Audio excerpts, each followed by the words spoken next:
नमस्कार दोस्तों, स्वागत है आपके YouTube channel top trending GK में। सबसे पहले आप सभी को दीपावली की हार्दिक शुभकामनाएं।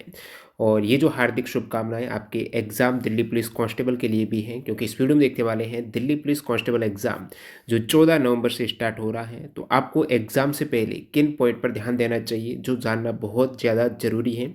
ये वीडियो मिस करते हो तो कहीं ना कहीं एग्ज़ाम में आप कुछ गड़बड़ी कर जाते हो, फिर कहते हो काश मैं ये कर देता, या फिर कि मेरे को एग्ज़ाम में सही समय ही नहीं मिला, पूरा समय ही नहीं मिला, सवाल मिस हो गए, छूट गए। तो ये वीडियो आप सभी के लिए है, क्या-क्या एग्ज़ाम से पहले आपको सावधानियाँ बरतनी है, क्या-क्या चीज़ें लेके जानी है, वहाँ पर हड़बड़ाहट ना हो उससे पहले ही आपको प्रिपेयर रहना है। तो बात करेंगे एग्ज़ाम पेपर को कैसे अटेंड करना है। टॉपर की तरह यहाँ पर एग्ज़ाम पेपर अटेम्प्ट करने की मैं बात करूँगा, किस टाइप से आपको पेपर को हल करना है। एग्ज़ाम देने जाने से पूर्व कुछ सावधानियाँ हैं, क्या-क्या लेकर जाना है और किन बात का ध्यान रखना है। और कुल कितने सवाल आपको एक तरीके से अटेम्प्ट करने हैं, कितने सवाल करने हैं, 100 जो क्वेश्चंस का पेपर होगा ना, उनमें से कम कितने करने होंगे सेफ स्कोर के तौर पर, तुक्के लगाएँ या फिर ना लगाएँ, इन सभी पॉइंट पर बात करने वाले हैं इस वीडियो में। पीडीएफ फाइल के लिए आपको टेलीग्राम चैनल जॉइन करना है। जैसे ही आपका एग्ज़ाम स्टार्ट होंगे तो महत्वपूर्ण जो कंटेंट है आपको पीडीएफ फाइल के रूप में टेलीग्राम पर मिलता रहेगा। तो लिंक डिस्क्रिप्शन बॉक्स में है। आने वाले सेट में जो एग्ज़ाम होगा उनके लिए काफ़ी इंपॉर्टेंट है पीडीएफ फाइल, तो डिस्क्रिप्शन बॉक्स में टेलीग्राम चैनल की लिंक ज़रूर ज्वाइन कर लेना। अब आपको पता है एग्ज़ाम आपके 14 नवंबर से स्टार्ट हो रहे हैं। टोटल आवेदन ये तो आए थे लगभग 32.5 लाख। कुल पद कितने हैं? 7500 हैं, जिसमें मेल कैंडिडेट के लिए 5000 के आसपास वैकेंसीज हैं और फीमेल के लिए 2500 के आसपास है। और इन 5000 में से भी 500 वैकेंसीज आसपास लगभग एक्स सर्विसमैन के, तो 4500 वैकेंसीज हैं वो केवल मेल के लिए रहेगी। एक्स सर्विसमैन को यहाँ पर एक्सक्लूड कर दूँ तो सीधे तौर पर आप देख पा रहे हो कि एक पद पर 430 का कंपटीशन है। तो बहुत ज़्यादा आपको लग रहा है, लेकिन ऐसा है नहीं, क्योंकि कुल आवेदन में से लगभग 50 से 60% आपकी रहती है यहाँ पर उपस्थिति। तो 16 से 20 लाख कैंडिडेट है वो एग्ज़ाम देने जाएंगे। उनमें में भी जो एक तरीके से तैयारी करने वाले हैं ना, वो 4 से 5 लाख हैं, और उनमें भी बेहतरीन तैयारी वाले आपको 2 से 3 लाख मिलेंगे। तो वो आपका कंपटीशन है 2-3 लाख कैंडिडेट का, यानी एक पोस्ट पर 35 से 40 जनों का कंपटीशन आपके सामने है। तो आपको तो एक पोस्ट चाहिए, यहाँ से आपको कॉन्फिडेंस लूज नहीं करना है, एग्ज़ाम देने ज़रूर ज़रूर जाना है। अब एग्ज़ाम डेट आपको बता दी, आपका एग्ज़ाम कब है वो आप कमेंट सेक्शन में बताइएगा। और जिनका एग्ज़ाम है 4 दिन पहले, तो उनका एडमिट कार्ड आ जाता है। जैसे जिसका 20 का है तो 16 को उनका एडमिट कार्ड आ जाएगा, और 14 वगैरह 15-16 वालों का तो कैंडिडेट का आ ही गया है। तो ध्यान देने योग्य बात ये है कि जो फर्स्ट शिफ्ट है वो 9 से 10:30 AM है, तो गेट क्लोज हो जाएगा 8:30, यानी आधा घंटे पहले गेट क्लोज हो जाता है। 9 से 10:30 है तो 8:30 पे गेट क्लोज है। सेकंड शिफ्ट 12 से 1:30 है, तो यहाँ पर 11:30 पर गेट क्लोज हो जाएगा। और थर्ड शिफ्ट 3 से 4:30 है, तो 2:30 पे गेट क्लोज हो जाएगा। गेट क्लोज की बात क्यों कर रहा हूँ, काफ़ी केसेज आते हैं, आपने ऑनलाइन एग्जाम में देखे होंगे कि एग्जाम में एंट्री नहीं दी गई, 2 पॉइंट पे एंट्री नहीं मिलती, या तो आप लेट आते हो या फिर आपके डॉक्यूमेंट में कोई कमी है। तो लेट आने वाले कैंडिडेट थोड़ा ध्यान दें, ज़रूर ज़रूर पहले पहुंच जाना। कोई भी आपकी प्रेयर प्रेयर या फिर विनती वहां पर नहीं सुनी जाएगी। यानी आप लेट हो गए 1 मिनट भी तो आपको डायरेक्टली एंट्री नहीं देंगे, बाहर कर देंगे। तो ये विशेष पॉइंट आपको ध्यान रखना है। एटलीस्ट 1 घंटा आपको पहले ज़रूर ज़रूर जाना है। ध्यान रखिएगा, जो भी जिस भी सेट में एग्ज़ाम आता है आधा घंटे पहले तो आपका गेट क्लोज हो जाएगा। उस केस में आपको जितना जल्दी हो सके उतना वहाँ पर पहुँचना है। जो तैयारी वाले कैंडिडेट हैं 1 दिन पहले ही चले जाएँ।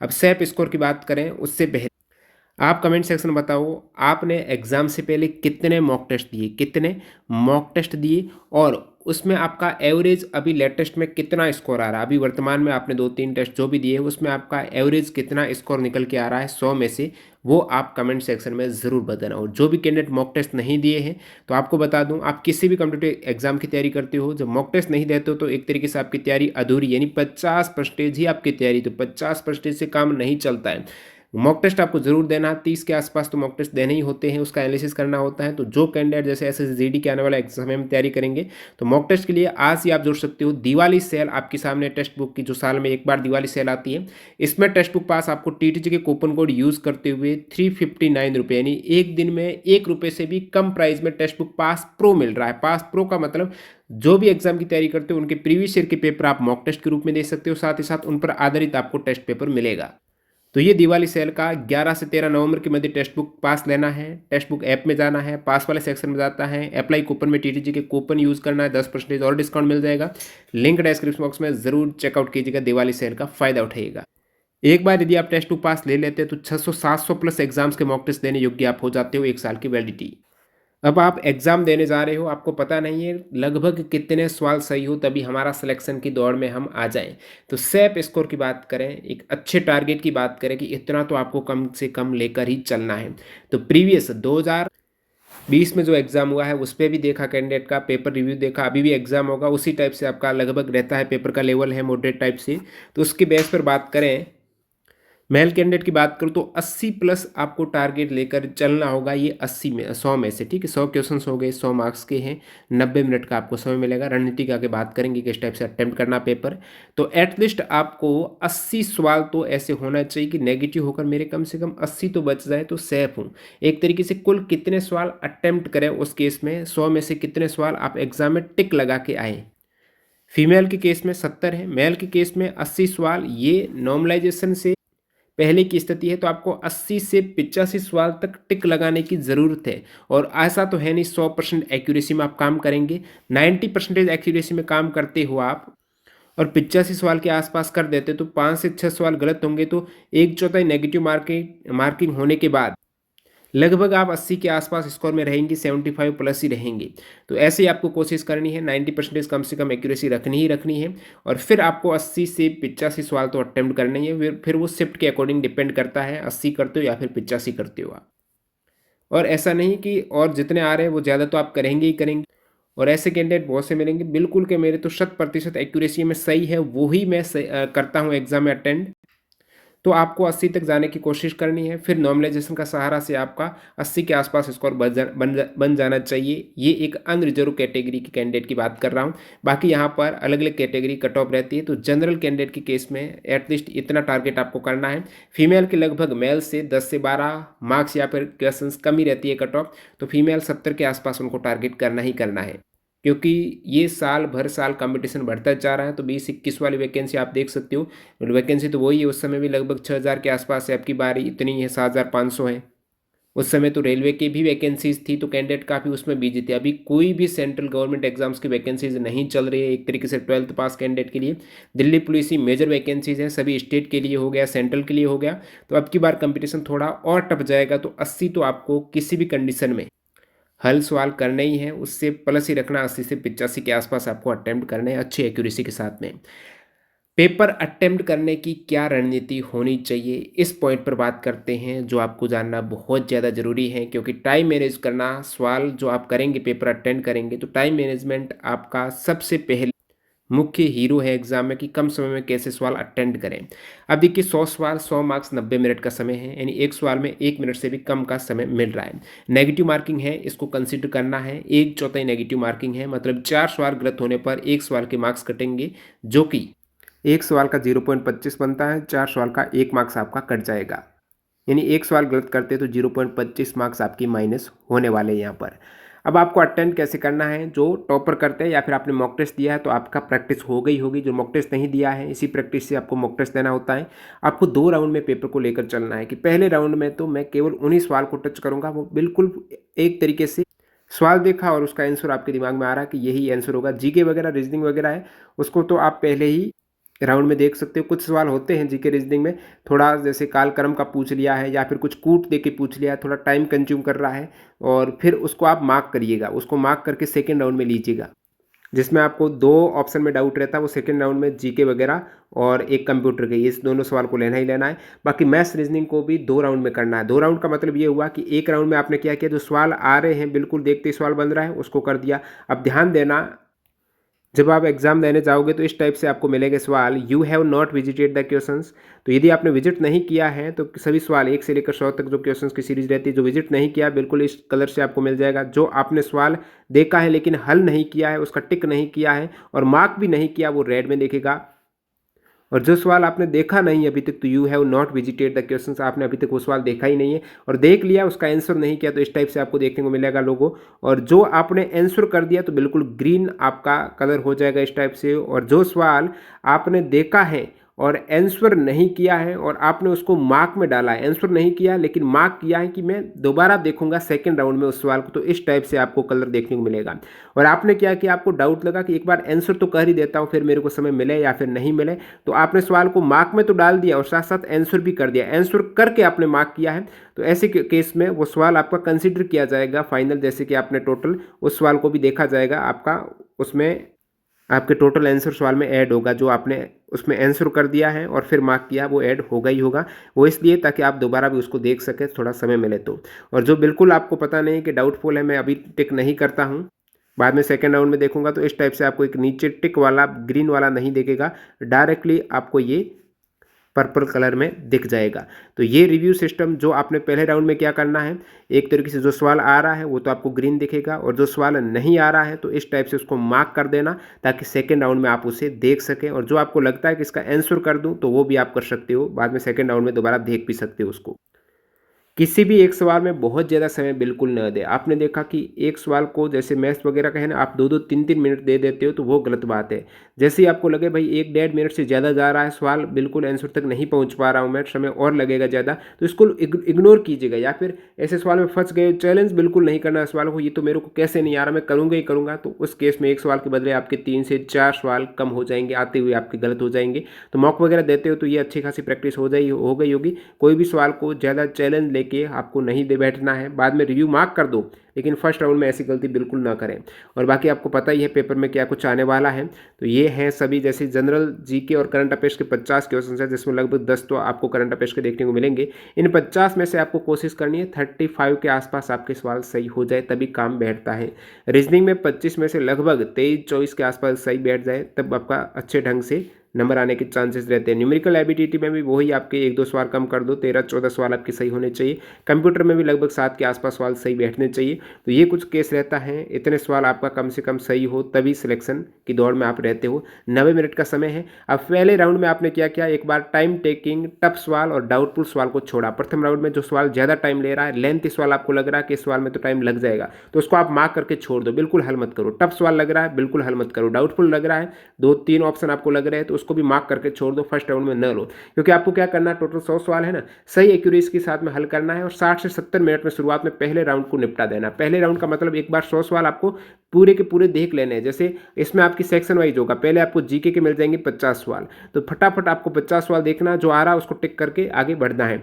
और इसी टाइप से आपको फिर जीके के बाद रीजनिंग के मिल जाएंगे 25 सवाल।